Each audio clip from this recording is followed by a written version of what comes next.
Well, good afternoon, everybody. Thank you so much for being here today. Thank you to the Chamber for giving us this opportunity, to all of the volunteers, to Heights Baptist, to Honore's Cajun Cafe, to each of the table sponsors, and each of you for taking time out of your busy schedules to be here. Now, you're probably wondering, why is the Manvel State of the City being held in Alvin? It's a great question. Well, considering that Manvel is the big brother to Alvin, we wanted to show them some love, which is why we're doing it here. No, I'm just kidding. One of the things I think that's beautiful about northern Brazoria County and just Brazoria County as a whole is I know that I can pick up the phone anytime and I can call Meridiana, or I can call somebody with the city of Pearland or with Alvin or Isle Colony or anywhere, and we find ways to collaborate. We find ways to set aside our differences for the common good of our communities, and that's something very special that we have here in Brazoria County. So the theme for this State of the City comes from a movie that I love, which is the Lego Movie. And so I'm not going to sing the song for you, but you know the theme song, everything is awesome, everything is cool when you're part of the team. My wife thanks me for not singing the song because I'm a terrible singer. But what we talked about as we were preparing for this is we're not just building infrastructure or homes or commercial businesses in Manvel. We're building a community. We're building a culture. We're establishing something different because Scripture teaches us that a house that is built on sand gets blown over when the storm comes. But a house that is built upon the rock withstands the test of time. And that's what we're focused on doing here within the city of Manvel. So why do we do what we do? One of our council members, Councilman Harry Oplager, has really highlighted our mission statement over these past couple months since getting elected. But I want to draw your attention to this item here that's in the red. What I tell people is I'm not elected to serve the city of Manvel. The city of Manvel is simply just lines that are drawn on a piece of paper. I'm elected to serve the people of Manvel, the community of Manvel, because that's what truly makes up a city. And as a government, our core essential service is to the people. Nothing should come above that. I'd like to take a minute to introduce you to the city council that I have the privilege of serving with. They were all introduced a little bit earlier, but they all bring different areas of expertise, different opinions, different backgrounds to the table. And you see a lot of times in politics that it can be very toxic and very divisive. But what we really try to do is we try to find ways to work together, because when we step outside that council chamber, we're still friends, we're still neighbors, we're still community members. And we all take the same oath of office whenever we're sworn in. And I'd also like to take a moment to highlight Jerome Hudson, who is our Mayor Pro Tem this year. Thank you, Mayor Pro Tem, for your service. I also want to highlight not just our leadership team, but all of the city employees for the city of Manvel that are here today. Can I have each of you please stand if you are a city employee for the city of Manvel? If you could please stand up.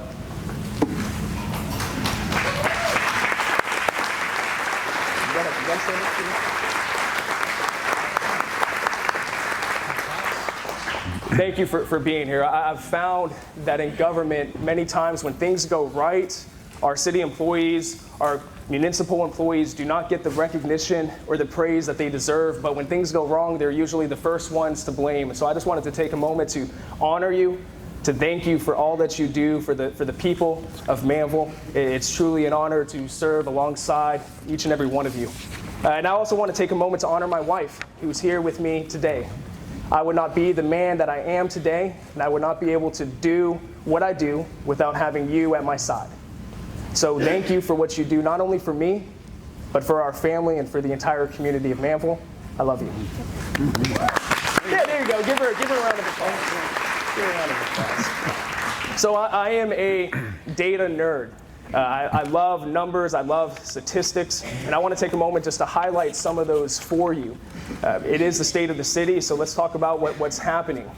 As of the numbers that came out last week from the state of Texas, Manvel is officially at 15,999 people. Wow. I don't know why they couldn't just give us one more to make us at 16,000, but maybe somebody with the GLO could get us connected with somebody that would help us get that bumped up. But one of the things that was very interesting to me is that since 2020, we are the second fastest growing city in Brazoria County at a 60% growth rate. We're just closely behind the city of Iowa Colony, who is a 65% growth rate.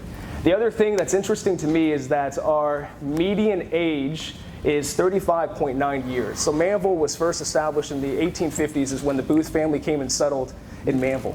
So it has this rich plethora of history, but with the unique mix that we're seeing of new development, but also the legacy families that are still keeping their roots in Manvel, we see a really unique number there for the median age. Now, whenever I was elected in May, and we had some of the new council members come on board, Councilman Ed Perry and Councilwoman Crystal Sarmiento brought up this idea of doing a community survey for two purposes. One of it was to help give us the insights that we needed to make the decisions that were necessary for the budget, but the other was to run it through the scientific method of, we have a hypothesis, which is we think that the community wants to be involved in making these decisions. So let's run it through a test, let's review the results, and let's see how that helps us inform our decisions moving forward. So we had over 700 responses to this community survey that gave us a lot of valuable insight that I think if you're a business owner, if you're a developer, if you're another governmental entity that's in this room, I think you would be very interested in seeing those results. And our Public Information Officer, Brooke, who does a phenomenal job, as well as with our City Secretary, Tammy, and Assistant City Secretary, Alyssa, have that information posted on our city website. And at the end, I'll share a little bit about how this data is helping inform our decisions moving forward. One of the big things that's important in Manvel that we're really focusing on, not just over this past year, but for the future as well, is ways to bring the community together. And a big piece of that is through events. So we had an Easter egg hunt during Easter time. We had an end of summer bash. Our Manvel Municipal Court just did a trunk or treat event, and we're actively working on other events. We're going to be working on bringing back a Christmas parade for the city of Manvel for the first time since 2019. If anybody is looking to have a float or be involved in that event, we would love to get you involved. And then looking into next year, we're going to find other ways to bring people together and to have those events. So we're very excited about all that we're doing to promote our local businesses and to bring people together. Let's talk for a little bit here about some of the residential development that is occurring within the city of Manvel. We have a lot of subdivisions that are complete. Lakeland is complete, Blue Water Lakes is complete, Terra Estates is complete, but we also have a lot of developments, as you can see, that are either just beginning, in the middle, or very close to the end as well. And I want to pause for a moment. We just had another elected official join us. I want to recognize Mayor Will Kennedy, who is here for the City of Iowa Colony. Thank you, Mayor, for being here. And so as you can see, we still have a lot of activity that is happening in Manvel from a residential standpoint, and I think that helps support our local businesses as well. As more people move in, they want to shop, they want to support local, and this is a sign of that. So for the past few years, we've always seen, and Jessica, you might be able to correct me if I'm wrong here, always seen about 1,000 residential permits that have been issued. We're a little bit below that, but we're still higher than Alvin, so that's a good thing. Just saying. And one of the developments that I want to highlight, and it's actually two of them, it's Valencia, which is with Hillwood, and we also have Meridiana, which is represented here by Rise Community. So something that's very unique that Rise did with Meridiana is they built Meridiana Parkway, which connected 288 up through the development to Highway 6. Something that Valencia is doing for us as well is it is going to be connecting Highway 6 again up where you'll take a 90-degree turn, and then it's going to connect out to 288, which is going to be right near where Keating Toyota and DeBella Lakes is. And so what's important for a city is as development occurs, as the pastures turn into residential or commercial development, you want to find ways to have those north-south roads and those east-west roads, and you want to build them not just for the here and now, but for 20, 30, 40, 50 years in the future. So as we look at things as pipes in the ground, as we look at things as roads that we're putting in, we can't just think about what's right in front of us. We have to think about what we're leaving for future generations to handle. What are the liabilities that are associated with those assets that we put in the ground? And that's something very important that we're talking about, and that I think we have some great working relationships with people that are doing business in our city, that are invested in the future of our city, and putting together some things that are going to help out for the long run.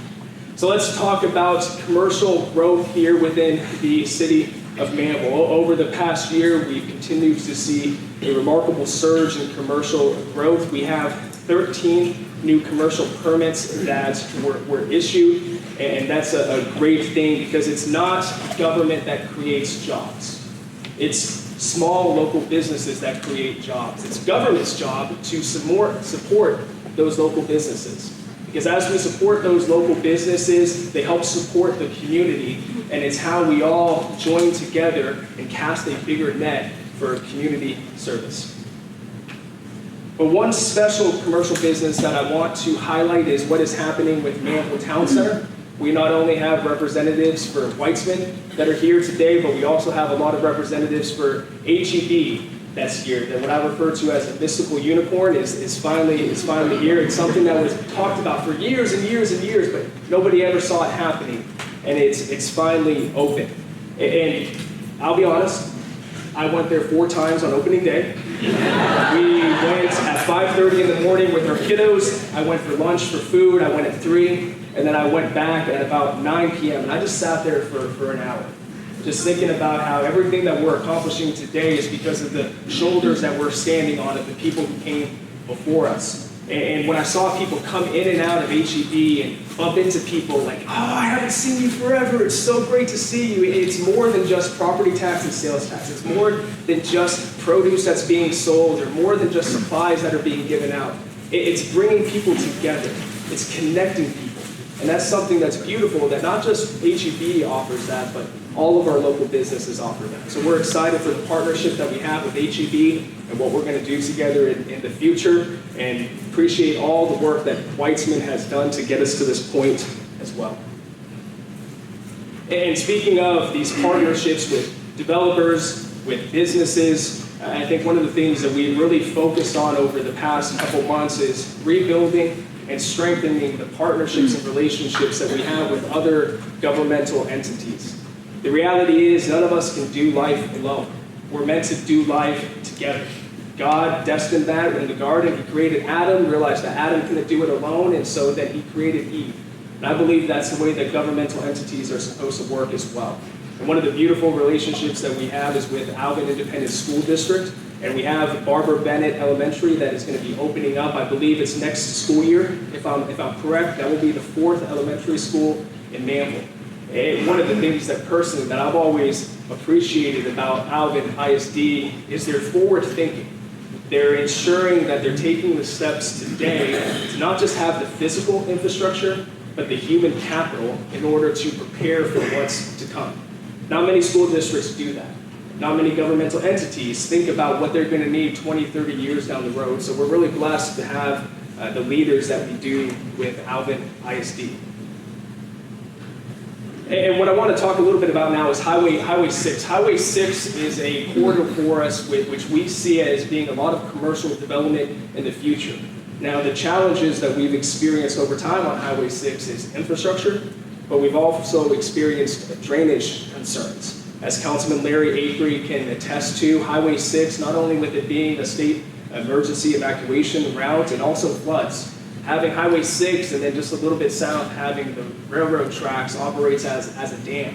And so we've been having a lot of great conversations with the Drainage District, the folks at CNR3, about ways to partner and serve the community of Manvel and also our local businesses to help alleviate those concerns, because there's the land that's for sale along 6 is very unique, so you don't have necessarily the permeable coverage available to dig the ponds to address the drainage concerns. So finding ways to partner with CNR3 and other entities to take that water, properly move it to where it needs to be is a big focus of ours going into the future. And I appreciate the Drainage District's commitment to serving not just Manvel, but Alvin in that area.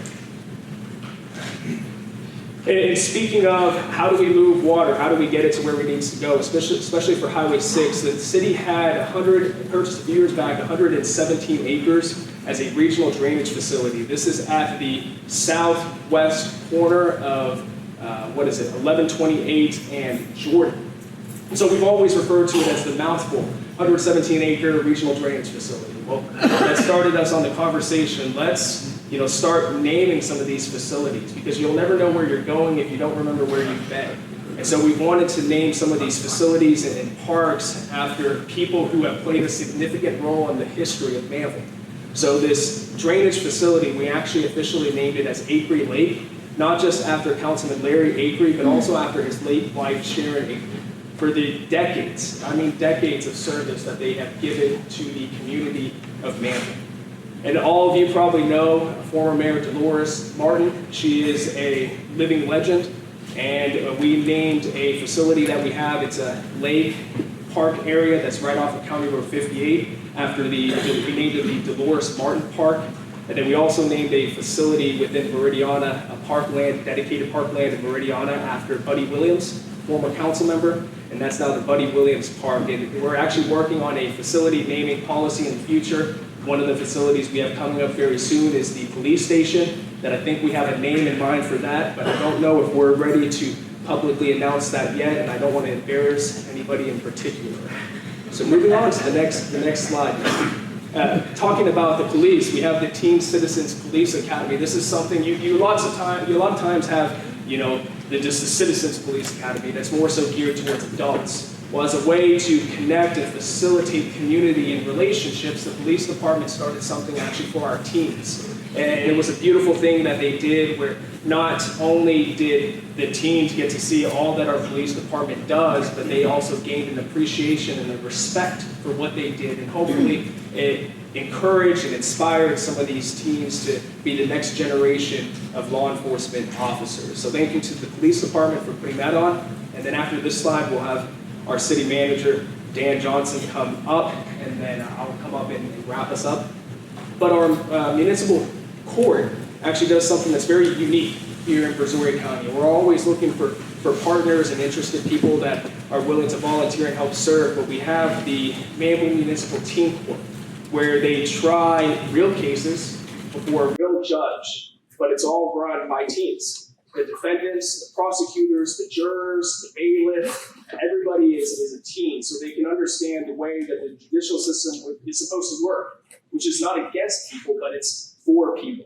And we're now in our second season of that, and it shows no momentum of slowing down.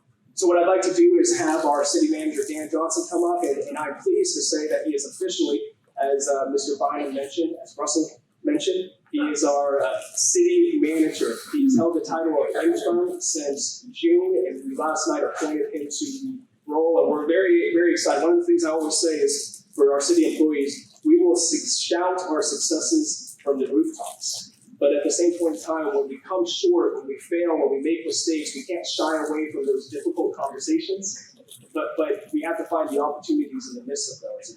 I approached Dan during contract negotiations, and I was like, Dan, how much money would we need to offer you to get you to shave your beard? And his answer was, you could offer me no amount of money in the world to get him to do that. So with that, I'd like to welcome Dan Johnson.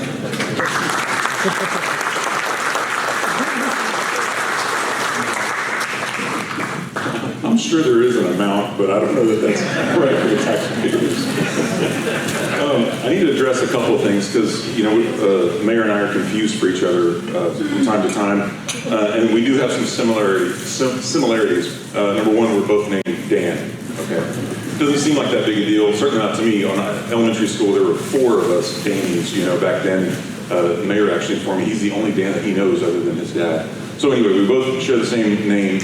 We both wear glasses. That's number 2. Number 3, we both have awesome facial hair, let's be honest. And then number 4, we both have a strong love for the year 1993.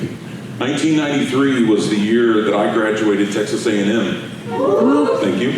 1993 was the year that I started my first professional job out of A&M.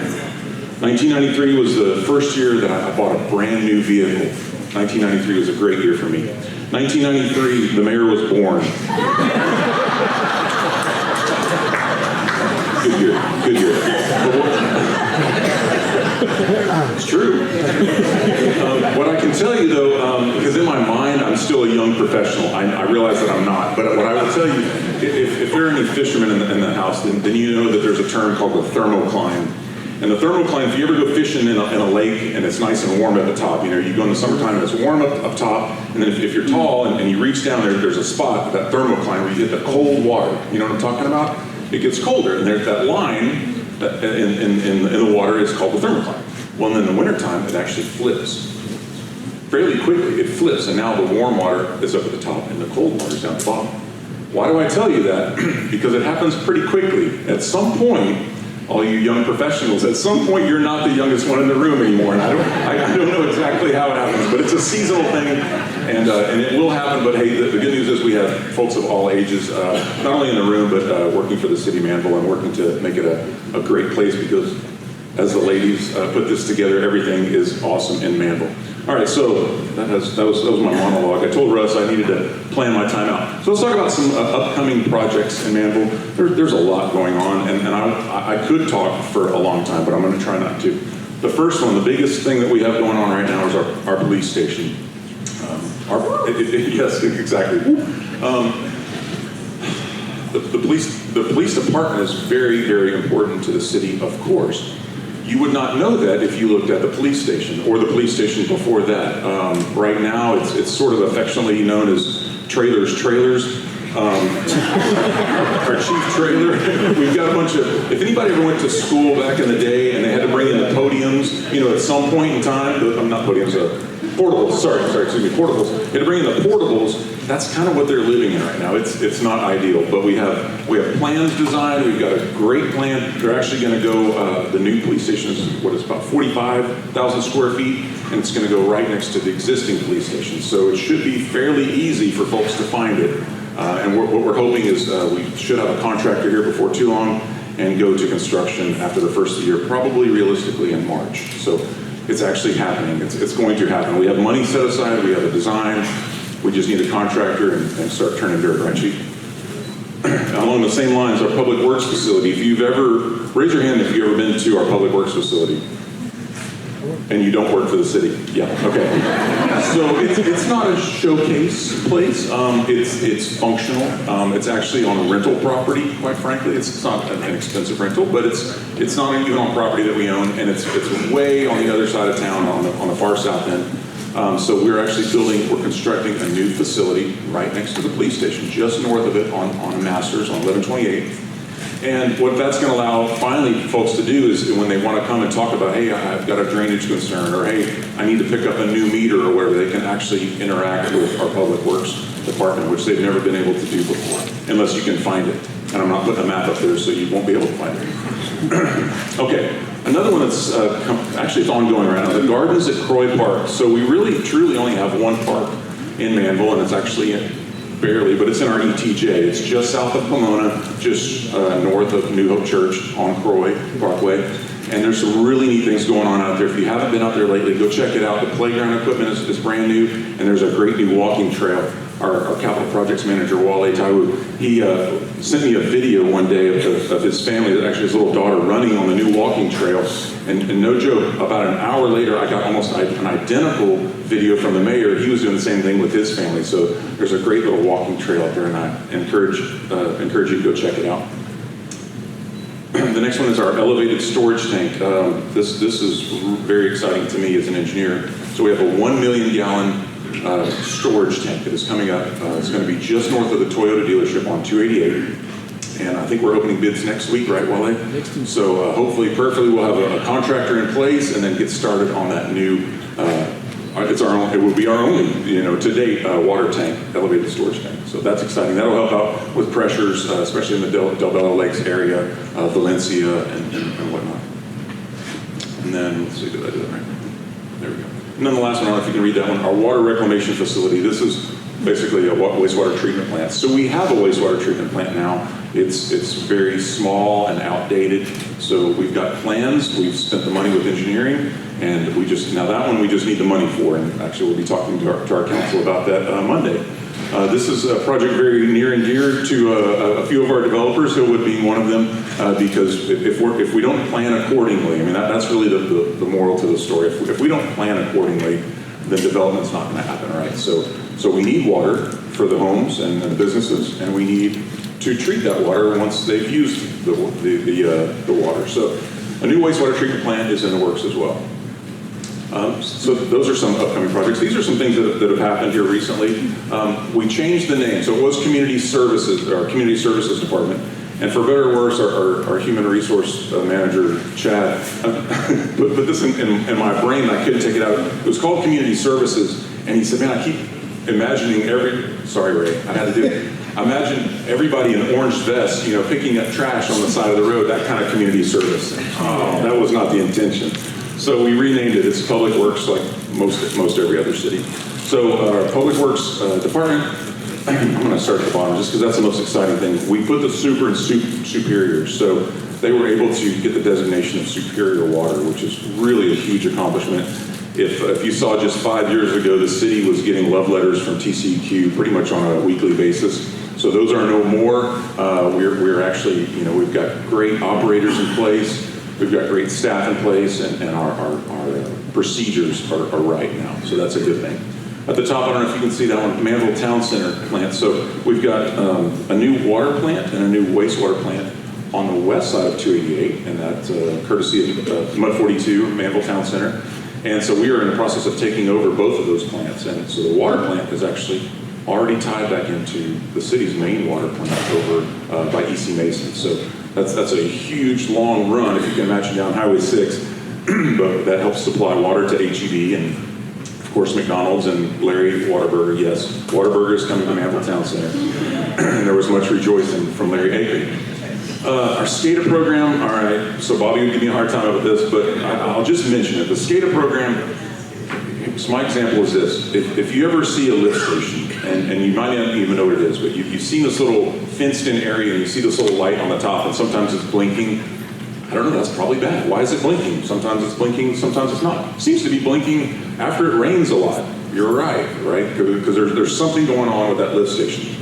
And in the old days, what would happen is there's literally an old modem, if anybody remembers modems, you know, the kind of dial-up, and it would dial the operator or the public works director. 2 o'clock in the morning is my example, because it seems like that's when things happen, right? Mm-hmm. So they would call you up in the morning, there's an issue. Well, what's the issue? Did we lose power? Is a pump out? Is it just, you know, was there lightning? What in the world happened? Well, with SCADA, usually it's a little more intelligent. So he can get onto his laptop there at the house, see what's going on, maybe even troubleshoot it from there. Maybe he can, at some point, you can manipulate valves, turn things on and off if you need to. So it's unimaginable that we are going to have a SCADA system up and running here before too long. So that's very, very exciting. And then the last one on this slide, connecting connections at Manvel High School. I don't know if we have any Alvin ISD folks here. Yep, there's Rory. Yep, all right. So whenever Manvel High School first came to town, they had their doubts, quite frankly, about the city's ability to provide them with water. So they put their own water plant in, and I guess we've proven ourselves, and they've decided, you know, we're not really in the water plant business, so we've actually worked together, and we are now operating that plant, and it's connected to the rest of our system. So, sorry, I get excited when I talk about engineering stuff. If I'm rattling too much. So it's not just utilities, there are other projects going on as well. I don't know about Alvin or Iowa Colony or Pearland, but the drought did not help our streets, especially our asphalt streets. It did not help them at all. So we are having to spend money, some of it that wasn't planned. You know, we're having to move money out of savings, so to speak, in order to work on some of these roads. But we're doing it. We've got a council that's very in tune with what's going on, and the citizens are not afraid to vocalize their concerns. So it's good. I mean, things are happening the way they're supposed to. We have several roads that we are working on, some just spot repairs. I don't know if that's a word, guys. Asphalting, but I like it. Overlayer asphalting. Yeah. To asphalt, right? Iowa Lane, actually, we just did that one last week, right before the rain came. So that's pretty exciting because it's been a long gravel road. So now it is officially a quarter-mile stretch. Don't get any ideas when I say quarter-mile. Captain, do we have somebody stationed on Iowa Lane now that I said that? Slow down. Safety and security, okay, of course, going back to our police department, it's tough to do what they're doing. How they're doing it right now in the facility that they're in, I couldn't tell you, but thank God that they are. And they are busy. As much construction work is happening, you know, on 288. There's something going on pretty much every day for our guys. But we have a program called Are You OK, which is really an amazing thing to help out folks. Actually, quite frankly, our dispatch is just amazing because they get calls about anything and everything, and whether it's what they're, is really in their bailiwick or in their house, they're going to help get you to the right person. Two more quick slides, or I'll talk about our budget. So when we had some folks leave us earlier in the year on staff, we still had to put a budget together, right? We still had to kind of rally together, and we could have, I guess we could have all quit. That would have been an option, but we didn't, right? We all kind of rolled up our sleeves as a staff and as a new council, and we figured it out. And so we got a balanced budget, just a little bit over $15 million.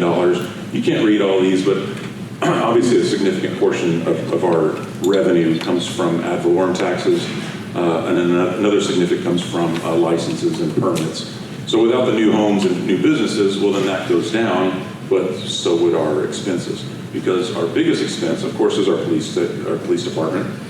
Second biggest expense is public works, and then eventually down to our development services folks. So that's kind of how, I think we're going to have this slideshow available on later, so if you want to kind of dig in and see some of the nuts and bolts of it. But this is a fun slide. I like this one.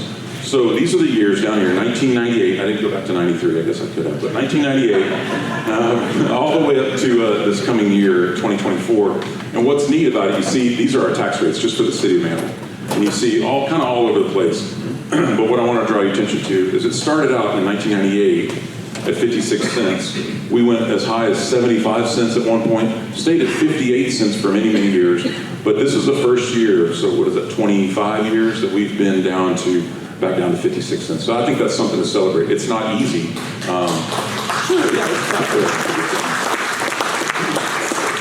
As a taxpayer, you think you want that down as low as possible, and I suppose we all would, but then you also want these roads and all these projects that I just talked about, and quite frankly, the money has to come from somewhere, and there are only so many streams. So anyway, this is again, I think that's a really neat thing to see, and who knows what will come next year. I don't know if we can sneak below that, but it'd be fun to try. And what we did this year is, we called it, like the mayor, I think the mayor mentioned this, back to basics. That was sort of the theme of our budget, and it seems, there's the old community services, like as I mentioned before, it was public works.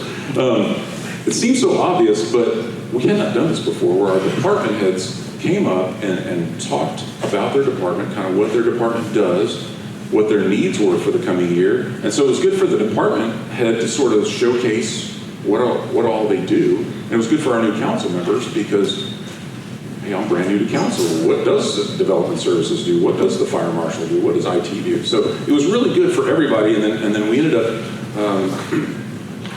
getting to have an actual town hall. So we had the folks from the public come in, and the mayor and I gave them a sort of dog and pony show of going through every part of the budget itself. And this was a neat graphic that Brooke had put together to kind of show, and not to show that other taxing entities are more than Manvel, but they are.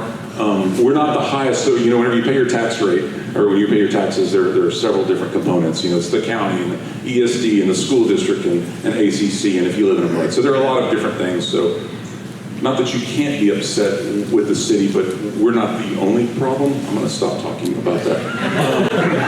Before I turn it back over to the mayor, so if I can, Brooke, Alyssa, Tammy, would y'all stand up? I know Brooke already said. Would y'all do me a favor in recognizing them? Well, what they did is they came up with this theme, this everything is awesome theme.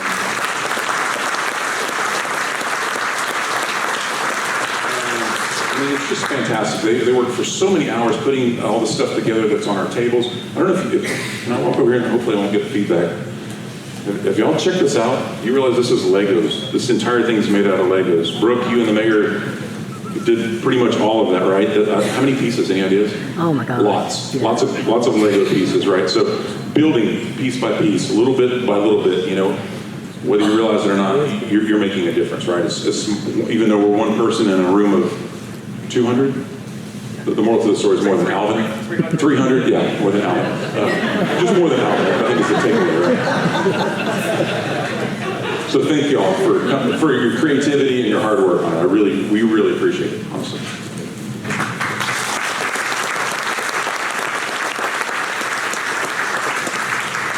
So I know we're a little bit over time. We'll wrap it up here with this last slide. And my kids also helped out, having a lot of fun putting together that Lego display. It was very therapeutic because I'm a fidgeter. So as I'm sitting there watching John Wick 3 and putting that together, it was a dream come true. But as I mentioned, we did that scientific method for the community survey. And what that really led us to show is that people want government to not only listen to what they say, but respond and take action based off of what they say. And so what we are embarking on now is an ingenious approach that Dan and staff came up with, which is we are doing a 3-part project over the next year, where we are doing about a 30-year strategic plan, 30-year strategic plan out for the future, updating and doing a 5-year comprehensive plan, and at the same time, updating our thoroughfare plan to align with what we're doing for the future. Because to be honest, our thoroughfare plan right now has post roads going through people's houses and pools and taking weird, odd turns, not lining up with what the other entities have for where their roads end at, and we need to bring some alignment there. So we're embarking on that. We're going to be looking for volunteers, community stakeholders from other entities as well, and we really look forward to embarking on that. To stay connected with the city, you can always reach out to any of us at City Hall. If you call Tammy, she is the go-to person. She knows everybody, will get you connected with who you need to speak with. But our team also does a phenomenal job of keeping social media updated: Facebook, Twitter, LinkedIn, Instagram. All of our meetings, workshops are live streamed on YouTube. So please check us out, spread the word. And again, thank you for being here today. And most importantly, thank you for all that you do for your communities and your respective areas. I do, before we wrap this up, want to also highlight a Alvin ISD Board of Trustee that is here. Gabe Garza is also here. I don't believe that we called him out or recognized him at the beginning. So Gabe, thank you for being here, and thank you for your service as well. So thank you for being here, and Carrie, I'll turn it over to you.